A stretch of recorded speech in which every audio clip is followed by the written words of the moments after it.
에베소서 1장 16절로 19절까지 해보겠습니다. 에베소서 1장 16절로 19절 말씀까지 우리 16절부터 함께 합독하겠습니다. 내가 기도할 때 기억하며 너희로 말미암아 감사하기를 그치지 아니하고 우리 주 예수 그리스도 하나님 영광의 아버지께서 지혜와 계시형을 너희에게 주사 하나님을 알게 하시고 너희의 마음의 눈을 밝히사 그의 부르심의 소망이 무엇이며 성도 안에서 그 기업의 영광의 풍성함이 무엇이며 그의 힘의 이력으로 역사하심을 따라 믿는 우리에게 베푸신 능력이 지극히 크심이 어떠한 것을 너희로 알게 하시기를 구하노라. 아멘. 우리 한 구절 더 보겠습니다. 에베소서 3장 14절로 19절 말씀까지입니다. 에베소서 3장 14절로 19절 말씀까지 우리 함께 다시 한번 합독합니다. 이러므로 내가 하늘과 땅에 있는 각 족속에게 이름을 주신 아버지 앞에 무릎을 꿇고 비노니 그 영광의 풍성함을 따라 그의 성령으로 말미암아 너희 속사람을 능력으로 강건하게 하시오며 믿음으로 말미암아 그리스도께서 너희 마음에 계시게 하시옵고 너희가 사랑 가운데서 뿌리가 바뀌고 터가 굳어져서 능히 모든 성도와 함께 지식이 넘치는 그리스도의 사랑을 알고 그 넓이와 길이와 높이와 깊이가 어떠함을 깨달아 하나님의 모든 충만하신 곳으로 너희에게 충만하게 하시기를 구하노라. 아멘. 네, 오늘 에베소서 1장 16절로 19절 말씀, 3장 14절로 19절 말씀을 중심으로 바울의 기도라는 주제로 말씀을 나누겠습니다. 오늘 1장 16절로 19절 말씀을 통해서 바울이 에베소서 교회를 위해서 기도하면서 그 기도의 중심적 주제는 하나님을 알게 하사입니다. 에베소 교회가 하나님을 알기를 간절히 기도했던 바울의 모습을 볼 수 있죠. 그리고 3장 우리가 읽었던 14절로 19절 말씀에서는 그 해답, 하나님을 알게 하신다, 알게 하시길 원한다. 근데 어떠한 하나님을 알게 하시는가에 대한 해답을 오늘 3장 14절로 19절 말씀을 통해서 우리에게 말씀해 주셨는데, 하나님을 알게 해 주십시오. 어떤 하나님? 하나님의 사랑의 하나님이란 주제입니다. 하나님을 알게 해 주십시오라고 했는데 그 하나님 어떤 하나님이냐? 사랑의 하나님이시다라고 말씀을 하고 있습니다. 신앙의 본질에 대해서 에베소 교회에 편지를 보내고 있죠. 너희를 창세전에 택하시고 예정하신 하나님께서 너희가 하나님이 너희에게 어떠한 분이심을 알기를 원하는데 그 하나님은 너희를 사랑하는 하나님이시다라고 말씀을 합니다. 로마서 8장에 보면 그런 말씀 있죠. 로마서 8장 35절로 37절 말씀 보면 누가 우리를 그리스도의 사랑에서 끊으리요 라고 말씀하면서 우리가 보편적으로 우리에게 주어진 삶 속에서 일어나는 환난이나 공고나 박해나 기근이나 우리가 보통 말하는 환경, 사건, 상황들, 이 모든 것들이 그리스도의 사랑에서 너희를 끊을 수 없다고 말합니다. 그리고 더 나아가서 우리를 사랑하시는 말미암아 이 모든 것들 안에서 우리가 넉넉히 이긴다라고 말합니다. 그러면 우리가 주어진 우리 삶 속에서 수많은 환경, 상황들, 문제들, 여러 가지 헤쳐나가야 될 일들, 이 일들을 이길 수 있는 방법에 대해서 바울은 다른 것을 제시하는 것이 아니라 하나님의 사랑을 제시했습니다. 우리는 이러한 환경들, 상황들을 헤쳐나갈 수 있는 능력을 달라고 기도하는데 바울은 우리에게 말합니다. 그것은 하나님의 사랑이라고 말합니다. 하나님의 사랑이 우리에게 부음바 되어지면 너희에게 환난이나 공고나 박해나 기근이나 적신이나 위험이나 칼이 우리에게 닥쳐도 우리에게 임해도 우리가 종일 주를 위하여 죽임을 당하게 되며 도살당할 양같이 여김을 받았음에도 불구하고 하나님의 사랑이 넉넉히 이기게 한다고 말씀합니다. 그래서 우리가 이 바울의 기도를 통해서 얻을 수 있는 영적인 메시지는 우리를 사랑하신 하나님의 그 사랑의 은혜를 우리가 채우라면, 체득하면, 알게 되면 우리는 우리에게 주어진 삶에서 절대 결코 넘어지지 않는다는 거죠. 그 사랑을 모르기 때문에 그 하나님 우리를 너무너무 사랑하신다는 그 사랑을 우리가 채우려 하지 못했고 경험하지 못했고 알지 못하기 때문에 우리는 항상 넘어집니다. 그러면 제가 요즘 이제 일을 하다 보니까 매일 아침에 10시가 되면 차를 타고 이제 밖에 나갑니다.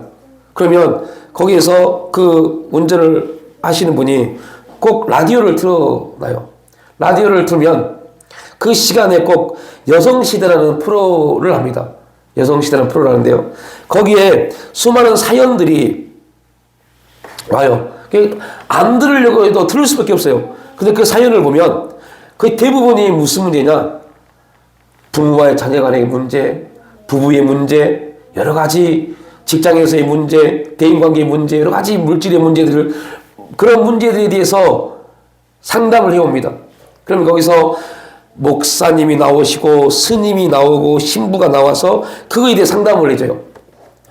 근데 이렇게 그 얘기를 듣다 보면 그들이 사연을 보내는 그 사연을 듣다 보면 한 가지 분명한 주제가 있어요. 사랑의 결핍입니다. 가정에 문제가 있는 모든 가정은요, 그 중심에 뭐가 있어요? 사랑입니다. 사랑의 결핍이 있어요. 그 사랑의 결핍이 가정이 깨지는 문제로 나타납니다. 그런데요, 하나님과 우리의 관계도 동일하다는 거죠. 우리가 아무리 기도를 많이 하고 열심히 신앙생활을 해도 우리는 하나님의 사랑을 경험하지 못하면 그 사랑에 대한 결핍이 생깁니다. 여러분, 오늘 아침에 이러한 내용이 있었어요. 부모의 반대를 무릅쓰고 두 남녀가 어린 나이에 결혼을 했어요. 그런데 남편이 결혼하기 전까지는 정말로 순하고 순진하고 이제 부인 될 사람에게 최선을 다해서 섬기고 사랑하고 그랬던 남편이 결혼을 하고 나서 어느 순간부터 술을 먹기 시작했습니다. 아이를 임신을 하고 출산하고 둘째를 낳았어요. 그런데 그 둘째를 낳는 그 기간 동안 남편은 술 중독이 된 겁니다. 술 중독이 돼서 중독이 되면 나타나는 결과물이 있어요. 술 중독자에게 나타나는 결과물이 뭔지 아시죠? 폭행입니다. 이제 술이 중독되기까지는요, 술이 사람을 마시기 시작합니다. 근데 중독이 딱 되면 그 술을 가지고 그 중독된 사람의 몸을 채우지를 못해요. 그럼 중독자들이 하는 행동이 뭐냐? 폭행입니다. 물을 두드려 깨고 때리고 하는 겁니다. 이제 그 남편이 술이 중독이 돼서 술로는 그 감정을, 그 육체를 채우지를 못해요. 그러니까 술을 먹고 와서 그게 안 채워지니까, 예전에는 술을 먹고 채워지니까 술김에 살아가고 술김에 잠을 자고 했는데 술을 먹어도 채워지지 않으니까 이제 그 채움을 뭘 통해서요? 부인을 때리면서요. 부인을 폭행하면서 그 자기의 육체의 정을 채우기 시작합니다. 너 얼마나 폭행을 당했던지 부인이 자녀 딸 둘을 놓고 도망갔어요. 집을 나갔어요. 이 남편의 모습에도 두 딸의 모습에서 누구를 보겠어요?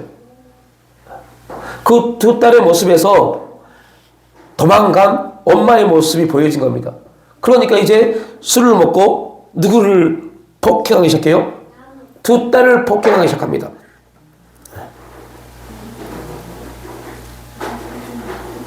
그런데 기가 막힌 것은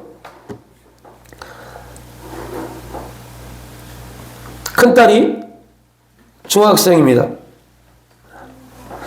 폭행을 하다가 그것도 충족이 안 되니까 그 다음에 나타나는 게 뭘까요?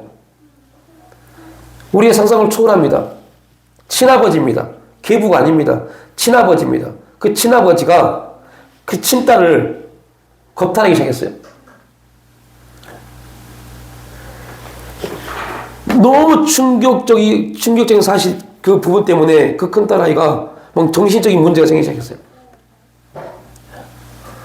그래서 그 딸이 도저히 해결 안 되니까 자기 고모에게 말을 한 겁니다. 살려달라고. 그래서 고모가 와서 분리를 시켰어요. 아버지와 두 딸을 분리를 시켰어요. 시켜서 살게 했어요. 그런데 안타까운 게 뭐예요? 이 두 딸을 누군가가 케어를 해줘야 되는데 케어를 해줄 사람이 없어요. 그러니까 분리해서 살도록 해줬는데 케어를 하지 못하니까 이제 두 어린아이들이 먹고 사는 문제에 걸린 겁니다. 먹고 사는 문제에 걸리니까 어떤 일을 하겠어요? 남의 걸 훔치기 시작했어요. 그리고 몇 번의 이러한 도벽을 통해서 소년원에 가게 됐습니다.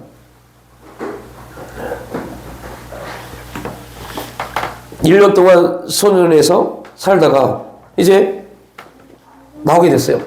나오게 되면 뭐합니까? 누가 케어를 못 해주는데. 그러다가 언니가 젊은 나이에 고등학교 2학년쯤 되는 나이에 남자와 결혼을 했어요. 왜 그 젊은 나이에, 어린 나이에 결혼을 했을까요? 사랑받고 싶어서요. 부모에게 사랑받지 못하니까 누군가에게 사랑을 받고 싶어서 어린 나이에 잘못된 선택을 한 겁니다. 그 어린 나이에 결혼을 했어요. 그런데요, 그 남편이 또 어린 아이들이기 때문에 뭘 하겠어요? 기분 나쁘면 자기 부인에게 또 폭행을 하기 시작합니다. 자기만 때렸으면 자기가 참겠는데 언니가 어쩔 수 없이 동생을 데리고 함께 살았어요. 언니를 때리다가 분이 안 풀면 처제인 동생을 때리기 시작한 겁니다.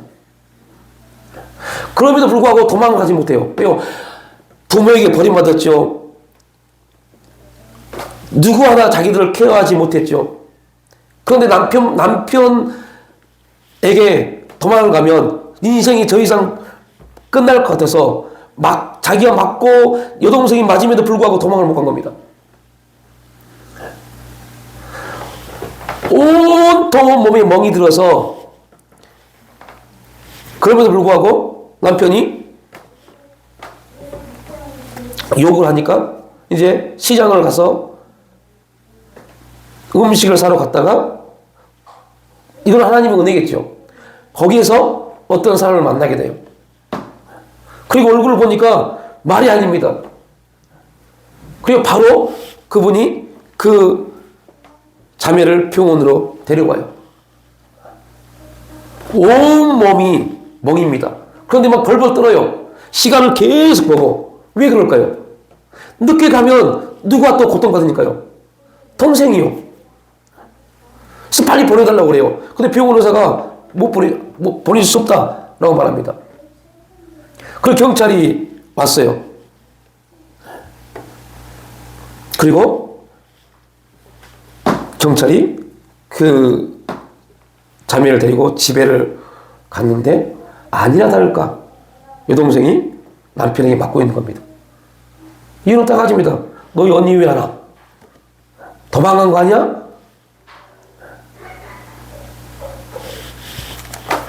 여러분, 오늘 아침에 여성시대에 나왔던 이야기입니다. 왜 그러한 선택을 했을까요? 우리는 이렇게 생각합니다. 야, 부모에게 그렇게 사랑받지 못하고 그렇게 힘든 삶을 살았으면 잘 좀 선택하지. 아닙니다. 못합니다. 사랑의 결핍이 생기잖아요. 그러면 잘못된 선택을 해요. 그런데 이게 제가 이 말은 그 사연을 말하는 게 아닙니다. 신앙이 동일합니다. 신앙이요, 똑같습니다. 하나님과의 사랑 관계에서 하나님의 사랑을 느끼지 못하면, 그 하나님의 사랑을 받지 못하면, 그 하나님의 사랑 안에 있지 않으면 우리 결코 온전한 선택하지 못합니다. 잘못된 선택을 합니다. 순간에 감정이 매이고 자기 생각이 매이고 자기 삶이 매여서 하나님이 기뻐하시는 거, 하나님이 원하시는 거, 그것보다 지금 나에게 필요한 것을 구하기 시작합니다. 지금 나에게 필요한 것을 선택하기 시작합니다. 이게 결핍의 문제입니다. 하나님의 사랑 안에 있지 않으면 우린 자꾸 잘못된 선택을 하게 돼요. 오늘 에베소 교회에게 바울이 이렇게 열심히 정말 간절히 기도한 이유가 있어요. 오늘 우리 이 에베소 말씀은 우리에게 던져주는 말씀입니다. 바울이 2000년 전에 우리를 위해서 기도한 겁니다. 2000년 후 이르는 교회 성도들이 하나님을 정말 알기를 원한다. 그 하나님을 알기를 원한다. 어떤 하나님을요? 하나님의 사랑을요. 우리를 정말로 사랑하시는 그 사랑을 알기를 원한다. 그 사랑을 알기만 하면 어떤 환경과 상황이 주어질지라도 넉넉히 이길 수 있는 힘이 생기기 때문이다라고 기도해 주는 겁니다. 그 사랑의 결핍이 생기면 여러분 잘못된 선택을 해요. 그래서 여러분들 상처를 받고 어떤 문제가 있는 사람들이요, 이단에 빠진 이유가 그겁니다. 영적으로 하나님의 사랑 안에 우리가 있지 못하니까 공감해 주면 다 넘어가 버립니다. 많은 사람들이 이해를 못해요. 아니 예수 믿다가 어떻게 이단에 빠졌지? 100% 빠집니다. 뭐하면요? 그 사랑의 결핍이 생기기 시작하면요, 사탄은 그걸 파고듭니다. 헤어나지 못합니다. 우리도 조심해야 돼요. 항상 우리는 조심해야 돼요. 이단에게 우리 영혼이 빼앗기지 않도록 항상 우리는 우리의 모습을 돌아보고 지킬 수 있어야 돼요. 순간입니다. 순간 우리는 우리의 생각을, 우리의 본질을 빼앗겨버릴 수 있어요. 그래서 바울은 그 모든 문제를 하나님 때문에 이겼다고 간증합니다. 로마서에 있는 이 모든 이야기는 바울이 지금 경험했던 것이죠. 박해를 받고 환난을 받고 공고하고 기근에 적신에 수많은 위험에 죽음의 자리까지 바울은 가게 됩니다. 그런데 그 엄청난 환경 가운데서 바울이 이길 수 있었던 것은, 승리할 수 있었던 것은 하나님의 사랑이었다라고 말합니다. 그 하나님을 우리를 사랑하신 하나님이다라고 바울은 소개합니다. 우리를 사랑하시는 이로 말미암아, 우리를 사랑하시는 이로 말미암아, 하나님의 사랑으로 말미암아 우리는 우리에게 주어지는 삶 속에서 만난 모든 문제를 넉넉히 이길 수 있다라고 말합니다. 그래서 넉넉히라는 말의 의미는요, 우리가 이길 수도 있고 넘어질 수도 있고 라는 말이 아니라, 그래서 넉넉히라는 헬라어는 충분히라는 의미를 갖고 있습니다. 그래서 모든 그리스도인들은, 하나님의 사랑을 받은 모든 그리스도인들은 충분히 모든 환경을 이길 수 있습니다. 이유는 왜요? 하나님의 사랑을 아는 사람들은 반드시 이 사건을 알게 됩니다. 어떤 사건이요? 예수님의 십자가 사건이요. 예수님이 십자가에서 우리 모든 걸 다 담당하셨고 끝내셨다. 이걸 알기 때문에 하나님의 사랑의 최절정이 십자가잖아요. 하나님의 사랑의 시작은 그 아들을 이 땅에 보내신 것이고, 최절정은 그분을 십자가에 죽으신 겁니다. 죽이셨어요. 그 절정으로 끝나지 않고 온전한 열매를 맺었어요. 부활했어요. 이게 하나님의 사랑입니다. 그래서 우리는 우리에게 어떤 환경이 주어지고, 고통의 문제가 주어지고, 힘든 문제가 주어지고, 대인관계의 문제가 주어지고, 모든 길이 막혀서 답답할 때, 공허할 때, 혼돈이 올 때 꼭 이렇게 기도해야 돼요.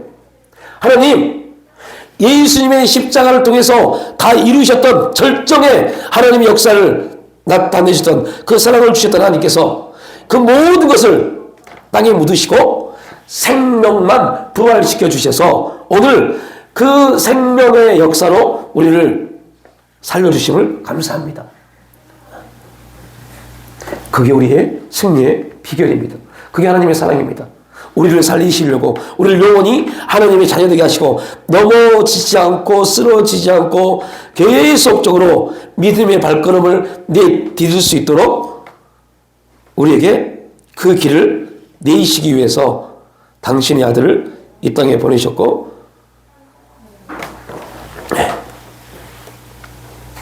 죽게 하셨고, 죽음으로 끝나지 않고 부활이라는 엄청난 생명의 역사를 나타내 주셨죠.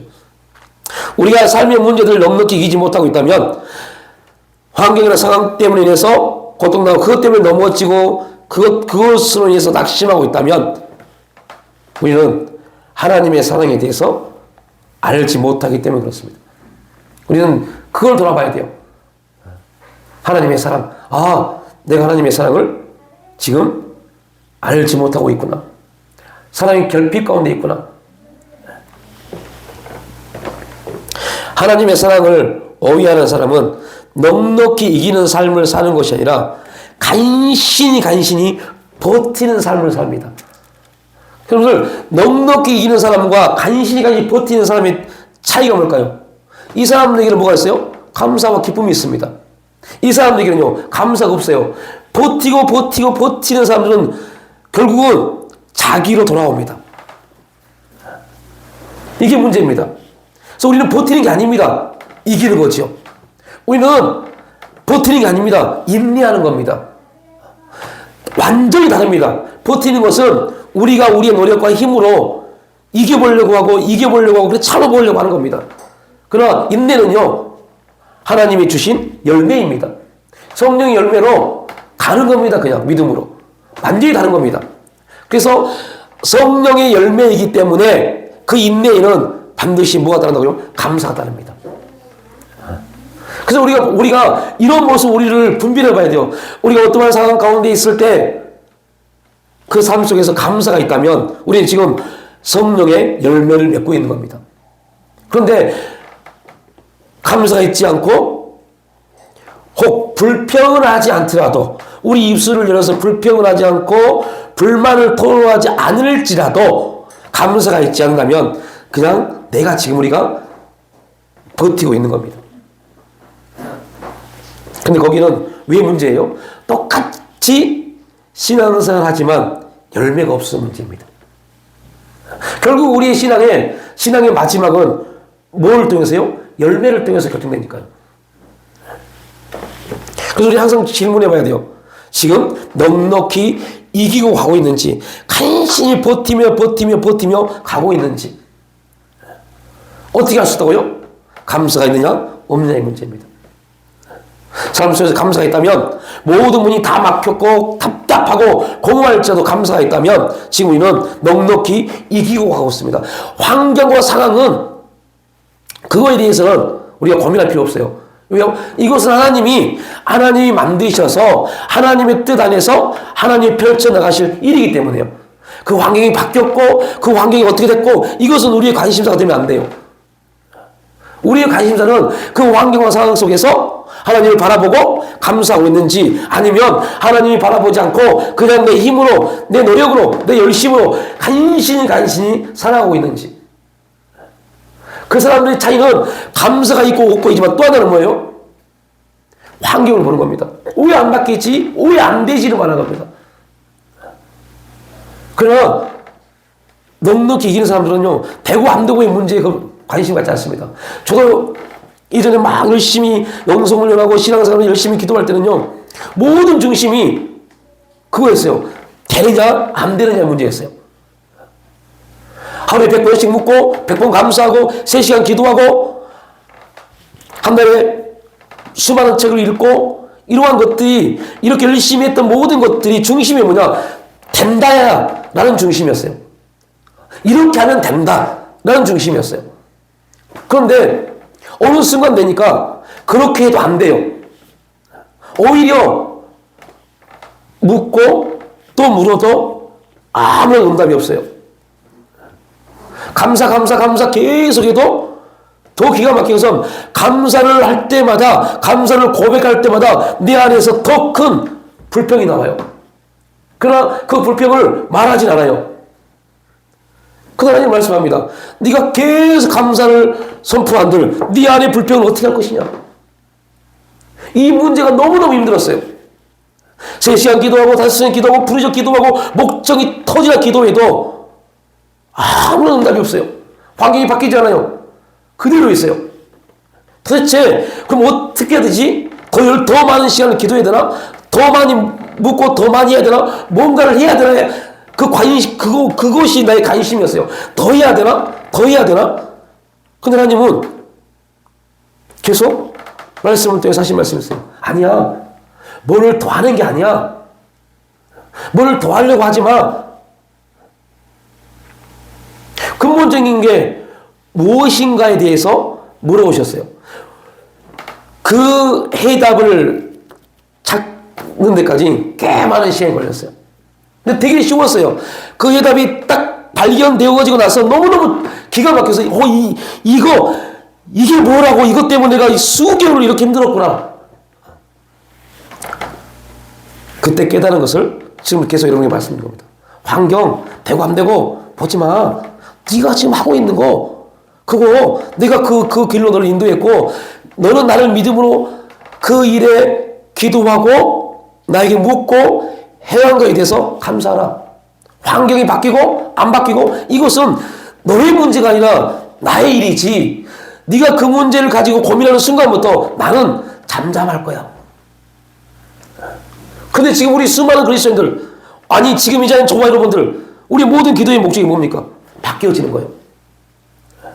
우리 가정의 문제가 해결되고 내 문제가 해결되어지고 우리 교회의 문제가 해결되어지고 내 가족의, 내 친척의, 우리 형제의 문제가 해결되어지고 모든 부분이 그겁니다. 그리고 그걸 놓고 울부짖고 기도합니다. 그런데 하나님은 우리에게 말씀합니다. 야, 내가 너에게 이 환경을 주었을 때는 이 환경은 너의 능력을 통해서 바뀌어지려고 준 게 아니야. 그 환경을 통해서 너는 내가 너에게 어떠한 인도함을 가지고 있고 어떠한 뜻을 가지고 있는 것을 발견한 것이 너의 목적이야. 그리고 그 나머지 일은 내가 할 일이야. 라고 말씀하신 겁니다. 그러니까 바울이 로마서 8장을 고백했지만 결국 바울의 삶이 완전히 바울에게 주어지는 환경이 바뀌지 않았습니다. 결국 죽었어요. 로마 감옥에서 그는 돌아오지 못하고 죽임을 당했어요. 지금 이 로마서를 기록한 그 로마 감옥에서 죽임을 당했어요. 근데 바울은 말합니다. 우리를 사랑하신 이로 말하면 우리가 넉넉히 내가 이겼다고 말합니다. 우리가 생각하는 넉넉히 이겼다는 것은 그는 뭐 해야 돼요? 로마 감옥에서 나와야죠. 근데 그는 죽었어요. 그 완전히 다른 겁니다. 환경이 바뀐 게 아니었어요. 환경은 더 안 좋아졌어요. 왜요? 사형을 당했기 때문에. 근데 그럼 바울은 뭘 이긴 겁니까? 거기에 굴하지 않고 감사했다는 거. 하나님의 뜻을 발견했다는 거. 하나님 나를 통해서 이루실 일들을 보았다는 거. 어느 수도사가 열심히 기도하고 있었습니다.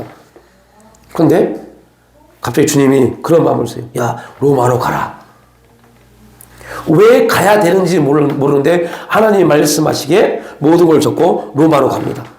로마로 갔는데 그 시기가 로마의 축제가 있었던 시기입니다.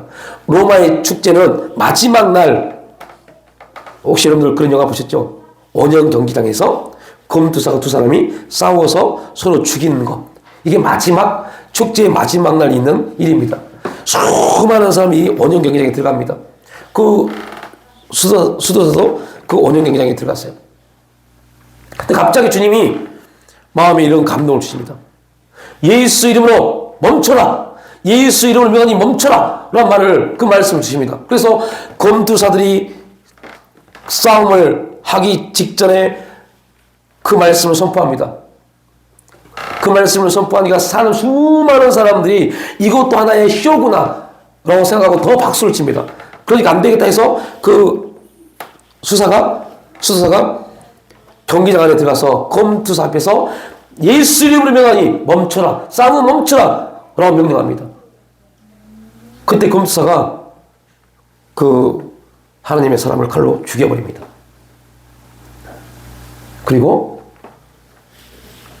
완전히 그 경기는 망합니다.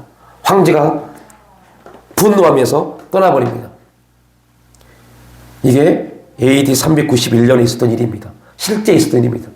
놀라운 것은요, 그 이후로 나사렛 예수 이름으로 이 싸움 멈출죄다 명령했던 그 명령이 이루어져 버립니다. 더 이상 로마의 원형 경기장에서 사람이 사람을 죽이는 경기가 일어나지 않았습니다. 아무 힘도 없는 수많은 군중들이 비웃고 조롱하고 야유를 퍼부었지만 결국 예수 이름이 선포되는 그곳에서 하나님은 일하기 시작하셨습니다. 여러분, 이게 신앙입니다. 환경은 안 바뀌었어요. 동일하게 원형 경기장에서 그 일들을 행했습니다. 그런데 놀라운 것은 예수 이름이 선포되어지는 그곳에서 더 이상은 뭐가요? 사람이 사람을 죽이는 일이 사라졌어요. 대신 뭐가 버렸어요? 짐승이요. 그때부터 원형 경기장에서 사람과 짐승과의 싸움이 벌어진 겁니다.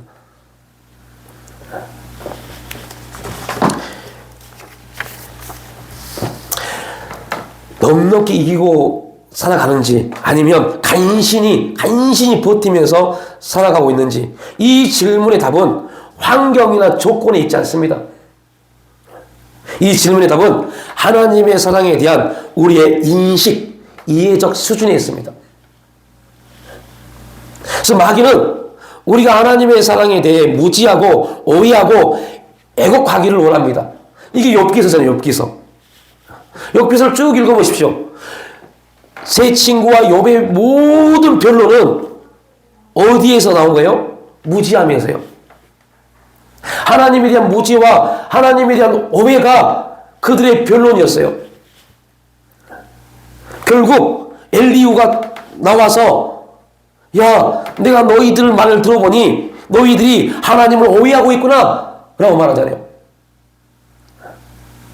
그리고 엘리후의 말을 듣고 그때 욥이 내가 실수했구나 그걸 깨닫는 겁니다. 내가 실수했구나를 깨닫는 그 순간 하나님이 욥에게 임재하시잖아요. 이게 욥기서 놀라운 재미입니다. 욥기서 한번 읽어보십시오. 이러한 관점을 한번 읽어보십시오. 얼마나 재밌는지요. 저희 가정이 지금 읽고 있는 말씀이 욥기서입니다. 너무너무 재밌어요. 그래서 마귀는 계속 우리에게 하나님의 사랑에 대해서 무지하게 만듭니다. 오해하게 만듭니다. 애곡하게 합니다. 왜냐하면 우리가 하나님의 사랑을 바로 알게 되면 마귀는 영적 전쟁에서 피할 수밖에 없기 때문에요.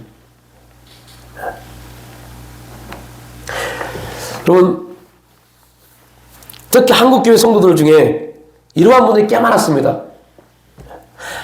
하나님의 사랑에 대해서 차별을 하신다는 거. 이거를 이용해서 어떤 목사들은 이렇게 설교한 목사들이 있어요. 여러분, 나는 하나님이 특별히 여러분보다 더 사랑하는 사람이야. 하나님이 특별히 나를 사랑하셨어. 그런데 안타까운 것은 무지한 성도들이 그 말에 아멘 합니다. 목사님은 정말 하나님이 특별히 사랑하신 분입니다. 절대 결단코 그런 일은 없습니다. 여러분도 그런 소리 하지 마십시오. 혹시라도 누구를 더 사랑하고 누구를 더 많이 사랑하고 천만의 말씀입니다. 예수님의 사랑은 동일합니다. 하나님의 사랑은 누구에게나 동일하게 주어집니다. 누구를 더 사랑하시고 누구를 더 축복하시고 아닙니다.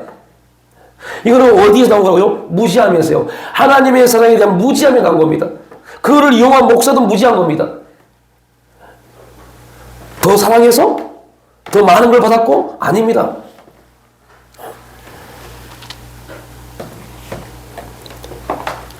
이러한 영적 무지에서 우리가 벗어나야 돼요. 그러려면 알아야죠. 하나님이 어떠한 분이시라는 걸. 결코 어떠한 사람도 무하지 않으며 차별하지 아니하시는. 그래서 로마서를 읽어보십시오. 바울이 뭐라고 합니까? 어떠한 인종이든 그가 어떠한 직분을 가지고 있든 어떠한 자리에 있든 하나님은 그들을 뭐하지 않는다? 차별하지 않으신다 라고 말씀합니다. 이게 복음입니다.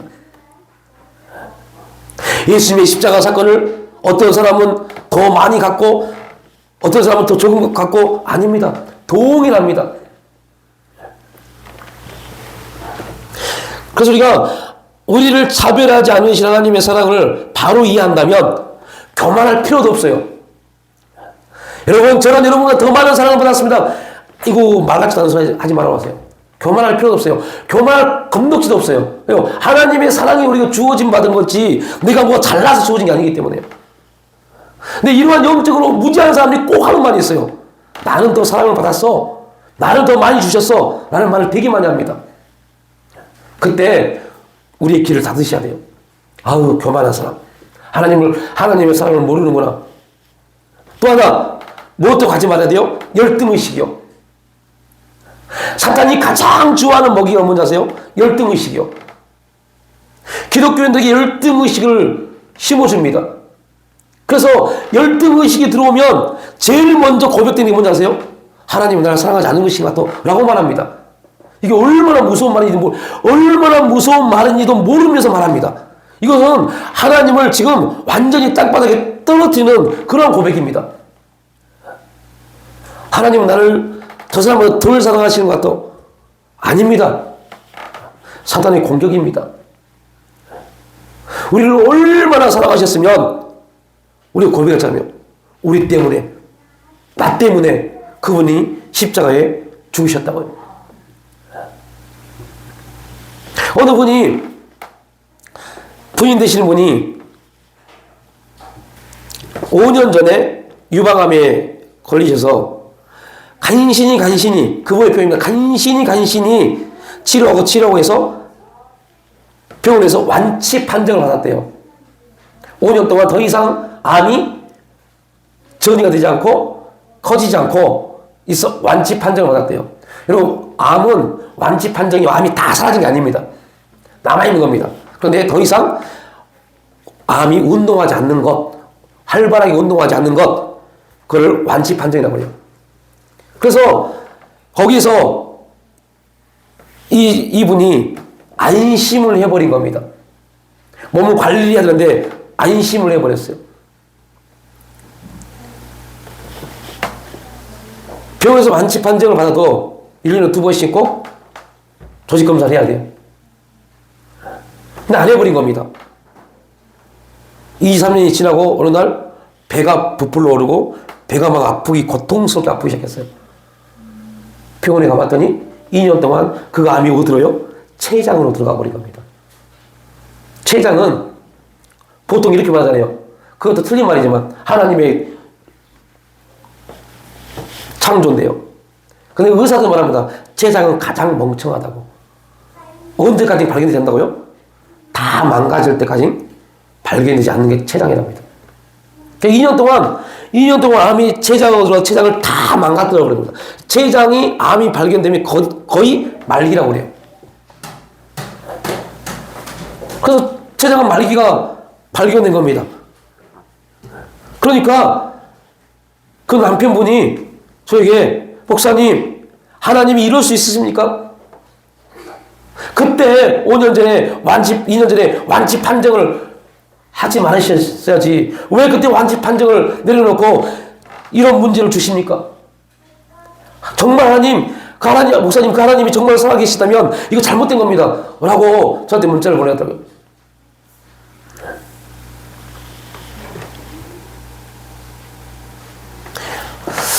네. 제가 고통에 대해서는 뭐라고 말을 못하겠지만, 이렇게 말씀드렸어요. 하나님의 사랑은 그렇게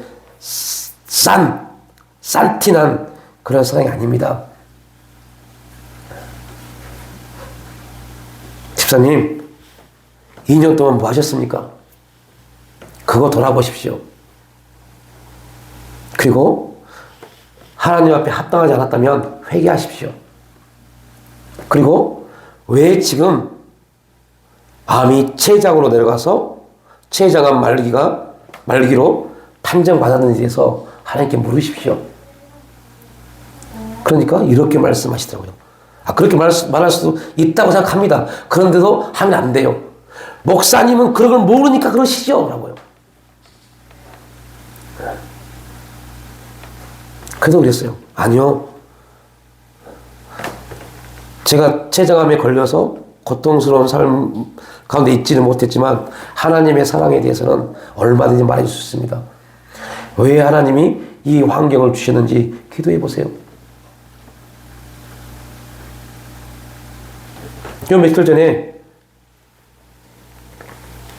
부인 되는 집사님, 그분이 저한테 문자를 보냈어요.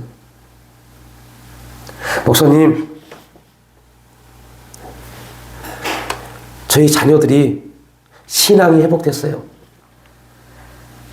저희 자녀들이 제 배에 손을 놓고 기도해 주고 있어요.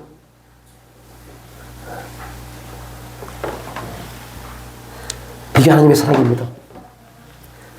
그분이 병이 나을지 안 나을지 모르겠어요.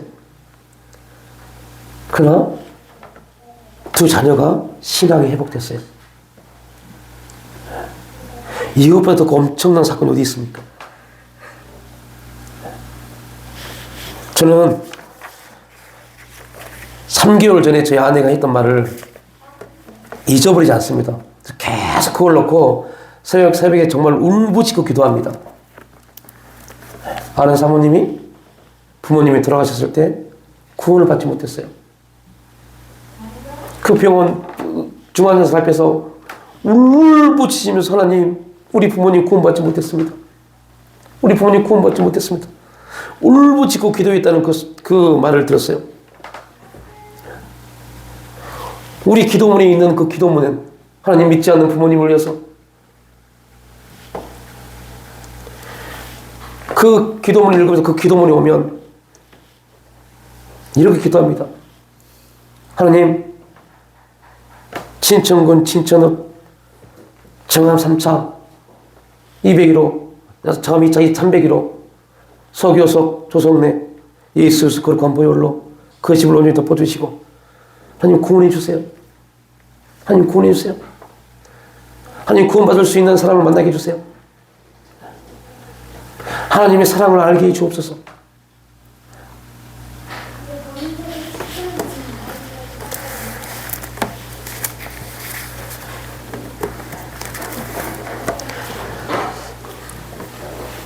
하나님의 사랑을 알게 되니까, 그 사랑을 경험하게 되니까 당당해집니다.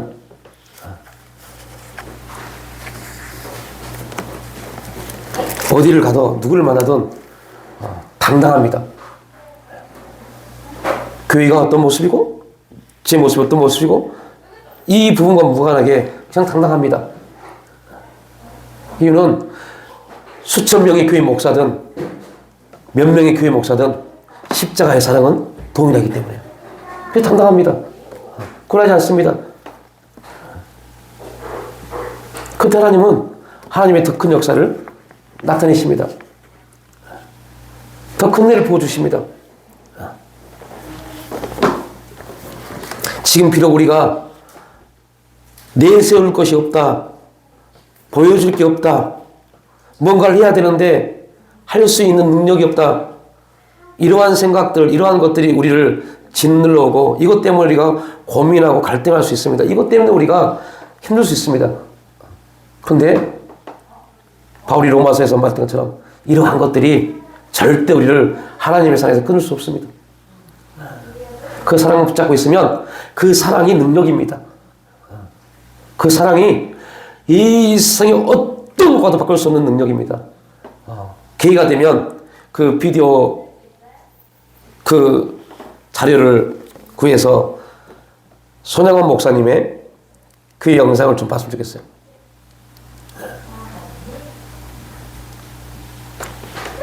그 고통 중에 물어봅니다. 목사님, 우리를 왜 이렇게 사랑하세요?